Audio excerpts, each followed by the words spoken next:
Assalamualaikum warahmatullahi wabarakatuh. Om Swastiastu, Namo Buddhaya, salam kebajikan, salam sejahtera bagi kita semua. Semoga saudara-saudara sekalian diberikan kesehatan dan dilancarkan segala rezekinya.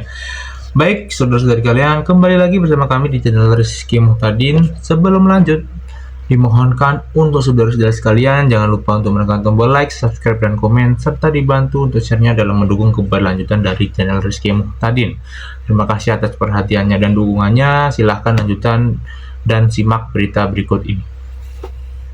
Kenalin guys, tersangka ke-6 kasus tata kelola MBG. Dia adalah Glory Harimas Sihombing. Gimana perannya? Glory ini diketahui sebagai orang dekat Dadan Hindayana. Jabatannya sebagai Ketua Yayasan Indonesia Food Security Review. Di kasus ini, Glory diduga dikasih akses sama Dadan buat nyari mitra MBG dan ngelola titik dapur SPPG. Habis dapat akses, dia diduga ngejual titik SPPG ke calon mitra MBG. Berapa harganya? Minimal 100 juta rupiah buat satu titik dapur SPPG. Gila banget ya. Dari hasil penjualan titik, Glory diduga ngasih setoran ke Dadan, baik dalam rupiah maupun mata uang asing. Setoran diduga dilakukan secara rutin sejak tahun 2025. Kacau. Orang kayak gini kira-kira cocoknya dihukum apa ya guys? Glory Harimas, Ketua Yayasan IFSR, ditetapin jadi tersangka baru di kasus korupsi MBG. Abis diperiksa sebagai saksi berdasarkan 2 alat bukti yang ada, tim penyidik netapin Glory selaku pihak swasta sebagai tersangka. Dadan ex-ketua BGN ini diduga ngasih akses ke Glory buat dapetin titik dapur SPPG yang akhirnya dijual ke pihak-pihak yang mau punya dapur. Ada jalur khususnya ya ternyata. Jagoan emang nih Dadan. Yayasannya Glory dapet titik. Titiknya dijual lagi ke orang. Hasil penjualannya ini duitnya diduga dibagi ke Dadan. Cash dari mitra-mitra MBG. Nggak cuma pakai rupiah, pakai duit dari mata uang asing juga yang disetor Glory ke Dadan. Dugaannya ini harga jual titiknya kisaran 100 juta buat satu titik. Pantesan pada ayem ya, masuknya aja gede. Sekarang Glory langsung ditahan ke Jagung dan bakal diperiksa lebih dalam lagi. Korupsi MBG berlanjut, nih dia bilang ada 20 orang nama yang terlibat di dalam kasus korupsi MBG. Udahlah, siapa sih yang nggak tahu tuh kalau program MBG emang buat korupsi? Siapa yang nggak tahu? Yang nggak tahu menau di situ dan nggak menerima keuntungan dari hasil korupsi cuma 2. Orang yang nyari nafkah di situ dan juga orang yang menerima manfaat dari MBG, yaitu siswa-siswa. Dan kedua orang ini adalah salah satu yang selalu digaung-gaungkan untuk pembenaran adanya program MBG tersebut. Lu pikir diganti kepala BG-nya beres tuh korupsi? Sama aja. Tengah sensitifnya masyarakat terhadap program MBG, lu lihat kepala BG yang baru mengadakan rapat pembahasan anggaran MBG malah dilakukan secara tertutup. Padahal dulu waktu menjabat Pak Prabowo teriak-teriak tentang transparansi. Mana tuh transparansi? Buat program kebanggaan dia aja nggak ada transparansinya. Jadi transparansi apa tai? Gue jadi curiga nih. Ini dia nggak ditangkap, nggak diringkus bareng Dadan, bukan karena dia bersih juga sebenarnya. Mungkin karena dia adalah salah satu loyalisnya Pak Prabowo. Karena kalau yang ono mah kan anak buahnya si Jokowi.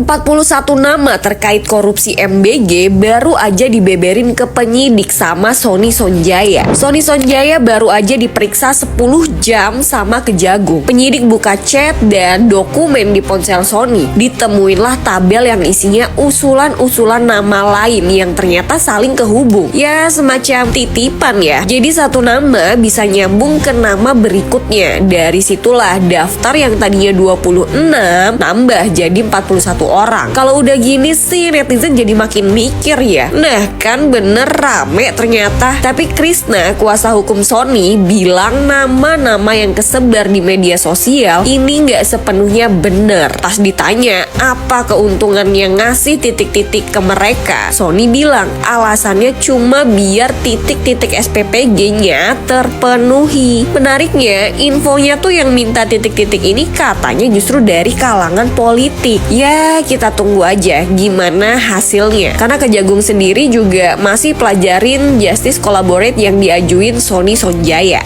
Geger, daftar lengkap 32 orang yang diduga terlibat korupsi mega proyek MBG senilai 19,8 triliun akhirnya bocor. Kalau berita ini terbukti benar, mereka ikut terlibat rencana gelap dari program MBG tersebut, saya cuma mau bilang, berarti selama ini yang kalian koar-koar lagi memperjuangkan kepentingan rakyat, semua hanya slogan untuk mengalihkan isu agar kalian sendiri orang dekatnya presiden bisa ikut memakan uangnya rakyat dengan otak kotornya kalian.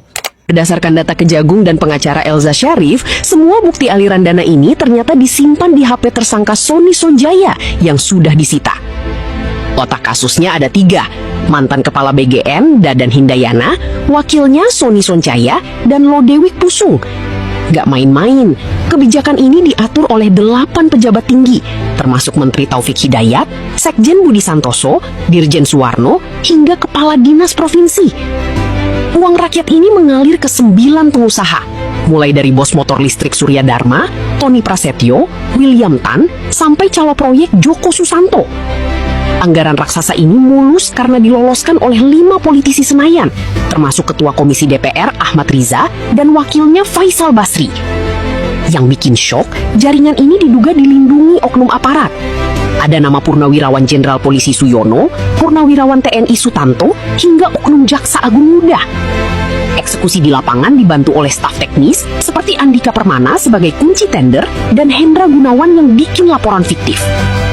Total, 32 nama ini sudah diverifikasi punya peran dan bukti transaksi. Uang 19,8 triliun lenyap. Menurut kalian, bakal dihukum seumur hidup gak nih? Komen di bawah dan kawal terus kasus ini. Dan saya mau bilang, MBG itu dibuat untuk rencana pemerintah mengenyangkan perut anak bangsa, bukan menggemukkan para pemburu proyek di sekitar orang dekat presiden. Kalau orang-orang dekat presiden terus muncul dalam berbagai dugaan masalah praktik korupsi, rakyat wajar bertanya, yang dijaga sebenarnya kepentingan rakyat atau kepentingan lingkaran istana. Jangan jadikan program rakyat sebagai ladang bagi para kroni, karena uang negara bukan warisan keluarga Prabowo, dan bukan hadiah untuk dibagi ke orang-orang dekatnya presiden. Memang rata-rata orang-orang yang dekat dengan presiden pasti semua punya kepentingan, termasuk kepentingan praktik korupsi dari program-programnya presiden. Dan itu bukan kabar baru, tapi nanti kita lihat ke depan siapa yang akan presiden bela, apakah kepentingan rakyat ataukah kepentingan orang dekat di sekitarnya Prabowo. Kita simak saja terus drama MBG yang masih terus berlanjut.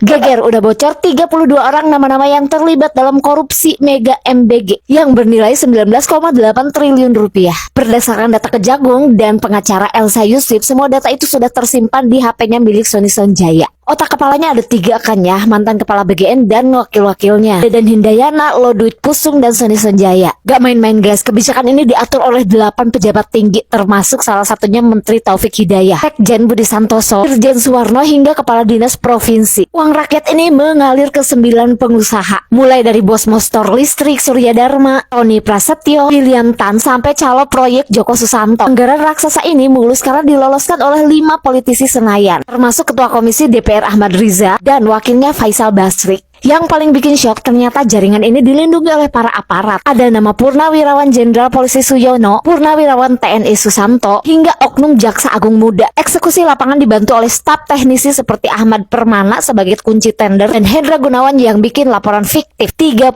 nama-nama tersebut sudah terbukti mempunyai peran dan transaksi sehingga menghilangkan uang rakyat sebesar 19,8 triliun rupiah. Kira-kira apa hukuman buat mereka? Tulis di kolom komentar.